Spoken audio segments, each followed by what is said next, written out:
Welcome back. We have Louisiana Legends segment today with our very own Colby Hebert, the Cajun Hatter. Thank you so much for being here with us today. It's great to be here, yeah. So the last time you were here with us on Zydeco Thursday, we kind of broke down on Trache and what they are. We're going to kind of expand upon that a little bit. Yes, exactly. And I guess the first question, is it magic?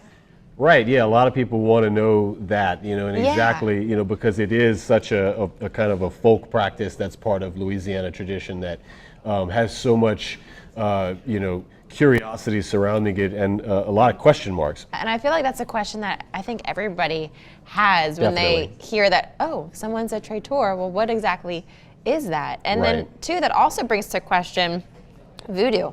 Sure. Is it similar to voodoo and Reiki?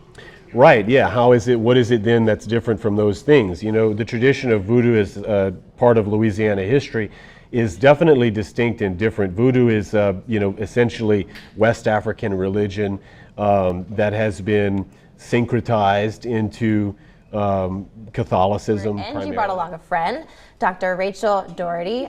I'm so excited that you guys are both here because we're tackling the rougarou today. Yes, a big one. This is probably the greatest tale, for monsters or just kind of folklore within our swamps. I knew Rachel would be perfect for this topic. Well, as we know, a loup-garou is a werewolf. Most people have a basic idea of a rougarou is a Louisiana werewolf because it's based on the French word for werewolf, which is loup-garou. Okay. So I discovered that these poets, they were dealing with a lot of inner turmoil whenever it came to their identity, being American or Cajun or Creole or mixed race. But is it always a wolf? Well, do we have wolves in Louisiana? Do y'all know? I mean, I don't know. There used to be, right? There were. There a long were time red ago. wolves Yeah, a that long were time extinct ago. now. But there never was a large population. Some people say that, yeah, there were some. But usually if it's a canine, it's a monstrous dog or even just a regular dog. It's a person who can magically shapeshift. The interesting thing is that sometimes they use the term loup-garou for these monsters. So in the 1960s, there was a study where people interviewed a lot of folks along Bayou La Fourche, and that's where a lot of these rougarou legends are concentrated. They found that the definition for what is a loup-garou had so much variation that they couldn't even really say, like, is this a werewolf? Is this what we think of in the European folklore as something that transforms into a wolf?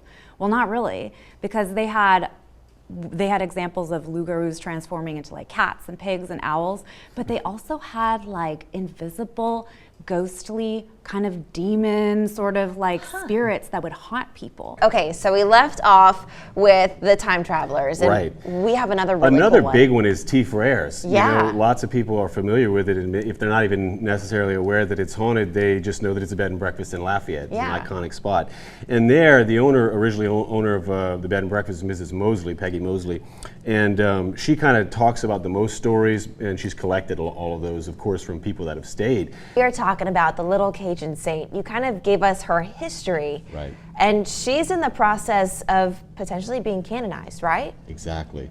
Yeah, so Charlene, and that's kind of the whole other part of the story that is so significant about her is the miracles. Not only the way that the ways that people were affected and inspired by her story, but the way that people were quite literally affected, health-wise or otherwise. Yeah. Today, we are tackling Marie Laveau. Yeah, I'm glad to be back in, October, being able to cover all the kind of more spooky lore, so Marie Laveau is kind of the perfect place to kick it off. And she really is surrounded in so much mystery. She kind of rose to prominence through hairdressing. She was working with the kind of elite class, taking care of them, and she was listening to all of their secrets and kind of using that supposedly, to kind of provide information that seems like she was divinating, creating. Why do you think that with Marie Laveau there is so much lore and mystery? Yeah, I think it's easy when we look back at historical cultures, especially characters, especially those who are remarkable. This could be a fun segment. A very fun segment, but also a high-level course, too. Yeah, this is great. Colby, we love hearing your knowledge and sharing it with our viewers and educating us. Thank you so much for hanging out with us. Sure, it's an honor to share. Thanks for calling me back. Yeah.